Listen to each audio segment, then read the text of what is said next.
खुलुमबाय नोंथांमोनखौ जोंनि बे टाइम्स अफ बड'लेण्डआव बयखौबो बरायहरनाय जाबाय। क'क्राझार रेलवे स्टेशननि साखाथियाव मोनसे दैलि मार्केट दं। बेवहाय गोबां गिलु फालु अर खामनाय जाथाय सोमजिदों। बे अर खामनाय जाथाया मैया मोनानि खमैबो 10:30निफ्राय 12 रिंगासिमहालागै खामदों। बे अर खामनायाव खमैबो गंथाम गंब्रै दखाना खामनानै सेवहांगार जाना गासैबो सिलिंखार जाजोबो। नोंथांमोननो जों जोंनि भिडिअनि गेजेरजों हानायखिनिखौ दिन्थिनो नाजागोन जे अरा बोरै गंथाम गंब्रैसो गलाफोरखौ खामनानै सेवहांगार खालामना सिलिंखार खालामदों। जोंनि क'क्राझार डिस्ट्रिक्टनि सिङाव थानाय दिल्ली मार्केटावहाय अर खामदों नै गासिबो दखाना खामजोब्बाय नै नायहरनो हागोन सेस खामजोब्बाय आरो ना बिराद मानसिनि माने दखाना नस्थ' जाजोब्बाय सेस खामजोब्बाय ओरै खामजोब्बाय नै ओरै नायनो हागोन नै ओरै नायनो हागोन खामजोब्बाय सेस खामजोब्बाय हनै हनै हनै बेवर हनै खामजोब्बाय सेस बेसेबांबा गिदिर गिदिर दखाना खामजोब्बाय लंपेन्ट गस्ला दखान सेस खामजोब्बाय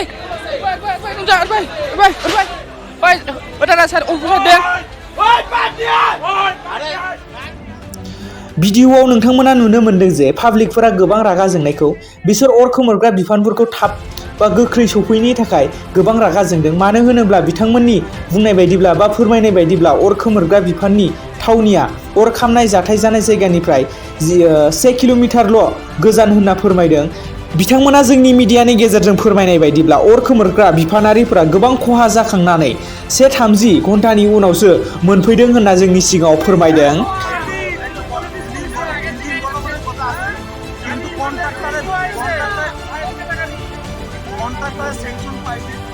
আমাৰ ইয়াতে 27 মানে আছিল দোকানদাৰী আছে সিহঁতে কমপ্লেইন কৰিছে যে আমাৰ মাৰ্কেটটো পূজাৰ আগত বন্ধ নালাগে এইটো কাৰণে সিহঁতে কিবা কনস্পিৰেচি হৈছে কাৰণ দিন দুপৰীয়া টাউনৰ মাজত ইমানকৈ ধুই জ্বলি যাব পাৰে 1.5 ঘণ্টা পিছত ফায়াৰ ব্ৰিগেড আহিব পাৰে এইটো আনবিলিভেবল। আপুনি ভাবে নেকি যে এইটো ষড়যন্ত্ৰ বুলি?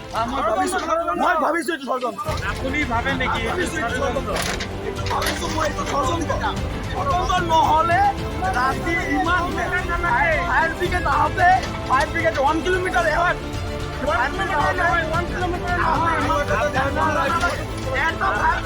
পানী নাই এইটো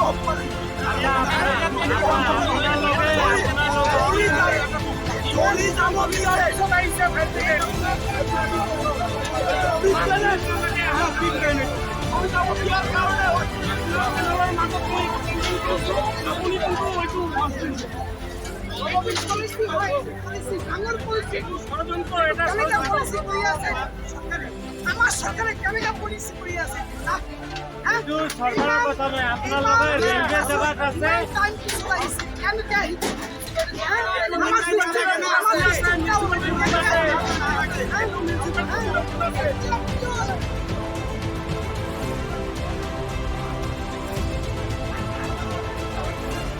नोंथांमोना भिडिअ नुनो मोनदों अरा माबायदि खामनानै गलाफोरखौ सिलिंखार खालामना सेवहांगार जाहोदों।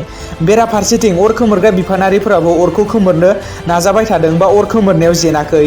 नाथाय खोमोरनो नाजामालाय मा जानो गासैबो सिलिंखार जानाङो जायनि थाखाय पाब्लिकफ्रा अर खोमोरग्रा बिफानारिफोरखौ रागाजों खुद्रिखांनायखौ जों नुनो मोननाय जादों।